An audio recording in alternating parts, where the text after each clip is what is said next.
इस वीडियो में हम बात करने वाले हैं कन्फाइंड स्पेस के बारे में। साथ ही हम देखने वाले हैं कि कन्फाइंड स्पेस में अगर आप काम करते हो तो उस वक्त आपको क्या हज़ार्ड का सामना करना पड़ता है और उसके लिए आपको क्या प्रिकॉशंस लेने पड़ेंगे। तो चलिए शुरू करते हैं। तो सबसे पहले देखते हैं कि कन्फाइंड स्पेस यानी कि होता क्या है। तो कन्फाइंड स्पेस यानी कि ऐसा एरिया कि जहां पर लिमिटेड एक्सेस और इग्रेस होता है, यानी कि वो जो एरिया है वो पार्शियली इनक्लोज होता है, जहां पर ऑक्सीजन डिफिशियंसी या फिर ऑक्सीजन की इनरिचमेंट होने की संभावना ज़्यादा होती है। उसके साथ साथ जो फ्लैमेबल गैसेस है या फिर वेपर्स है वो वहां पर एक्यूमुलेट होने के चांसेस बढ़ जाते हैं। और ये जो कन्फाइंड स्पेस है ये कंटिन्यूअस ह्यूमन ऑक्यूपेंसी के लिए डिज़ाइन नहीं किया गया रहता है।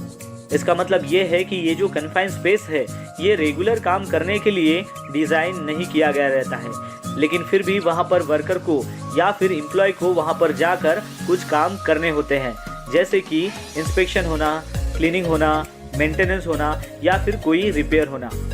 कन्फाइंड स्पेस में छोटी सी ओपनिंग होती है जहाँ पर आपको एंट्री करने के लिए उसका इस्तेमाल करना पड़ता है, लेकिन उस एंट्री के वक्त आपका जो बॉडी पार्ट है वो वहाँ पर टच भी हो सकता है या फिर एग्जिट के दौरान आपको डिफ़िकल्टी हो सकती है।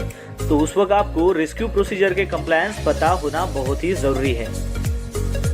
तो चलिए देखते हैं कि कन्फाइंड स्पेस के हज़ार्ड्स क्या है। तो सबसे पहला हज़ार्ड है प्रेजेंस ऑफ टॉक्सिक गैसेस, यानी कि जहरीली गैसेस वहाँ पर प्रेजेंट हो सकती है, वो एक खतरा है। सेकंड है फायर एंड एक्सप्लोजन, यानी कि कन्फाइंड स्पेस में फायर एंड एक्सप्लोजन भी हो सकता है, वो भी एक हज़ार्ड है। थर्ड आता है पुअर वेंटिलेशंस। कन्फाइंड स्पेस चारों तरफ से जब क्लोज हो जाता है तो वहाँ पर नेचुरल एयर नहीं मिलती, जिसके कारण आपको प्रॉपर वेंटिलेशन नहीं मिलता, यानी कि पुअर वेंटिलेशंस, वो भी एक हज़ार्ड है। उसके बाद है पुअर इल्यूमिनेशंस। चारों ओर से कन्फाइंड स्पेस क्लोज होने के बाद वहाँ पर अंधेरा छा जाता है, जिसकी वजह से आपको दिखाई नहीं देता है, यानी कि पुअर इल्यूमिनेशंस, यानी कि वो भी एक हज़ार्ड है। फिर है ऑक्सीजन डिफिशियंसी। जैसे ही आप कन्फाइंड स्पेस में जाते हो तो वहाँ पर ऑक्सीजन की मात्रा कम होने के चांसेस भी हो सकते हैं।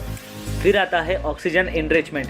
जैसे मान लो ऑक्सीजन की मात्रा कन्फाइंड स्पेस में कम हो सकती है, वैसे ही ऑक्सीजन की मात्रा बढ़ भी सकती है। फिर आता है इम्प्रॉपर एक्सेस और इग्रेस, यानी कि जैसे ही आप कन्फाइंड स्पेस में काम करने के लिए जाते हो तो वहाँ पर बहुत ही लिमिटेड एक्सेस और इग्रेस अवेलेबल होता है, तो वो भी एक हज़ार्ड है। उसके बाद है सफोगेशन, यानी कि नेचुरल एयर न होने के कारण वहाँ पर आपको सफोगेशन भी हो सकता है।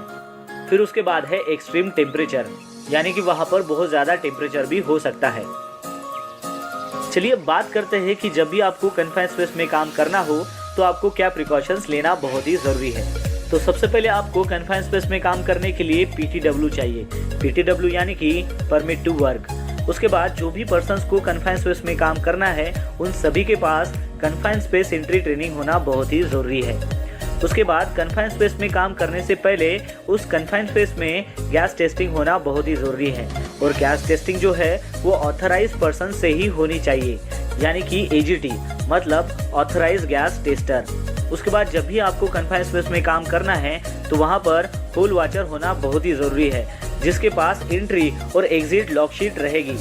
उसके बाद जो भी पर्सन्स कन्फाइंड स्पेस में काम कर रहे हैं उनके साथ रेगुलर बेसिस पर कम्युनिकेशन बनाए रखना है। उसके बाद वहाँ पर प्रॉपर वेंटिलेशन देना बहुत ही ज़रूरी है, जैसे कि हम वहाँ पर एग्जॉस्ट फैन लगाकर वेंटिलेशन प्रोवाइड कर सकते हैं। फिर उसके बाद वहाँ पर प्रॉपर इल्यूमिनेशन होना चाहिए। इल्यूमिनेशन के लिए आपको 24 वोल्ट का लाइट ही वहाँ पर इस्तेमाल करना है। फिर उसके बाद आपको प्रॉपर एक्सेस और इग्रेस वहाँ पर प्रोवाइड कराना है। फिर उसके बाद इमरजेंसी रेस्क्यू प्लान वहाँ पर जितने भी पर्सन्स काम कर रहे हैं उन सबको पता होना चाहिए, मतलब इमरजेंसी के वक्त आपको क्या सावधानी बरतनी है उस सब के बारे में उन सभी को पता होना चाहिए। फिर उसके बाद इमरजेंसी रेस्क्यू इक्विपमेंट वहाँ पर अवेलेबल होनी चाहिए, जैसे कि स्ट्रेचर हो गया, हार्नेस हो गया, क्रेन हो गया या फिर ट्राइपॉड हो गया, स्काबा हो गया, फर्स्ट एड किट हो गई। ये सारे इमरजेंसी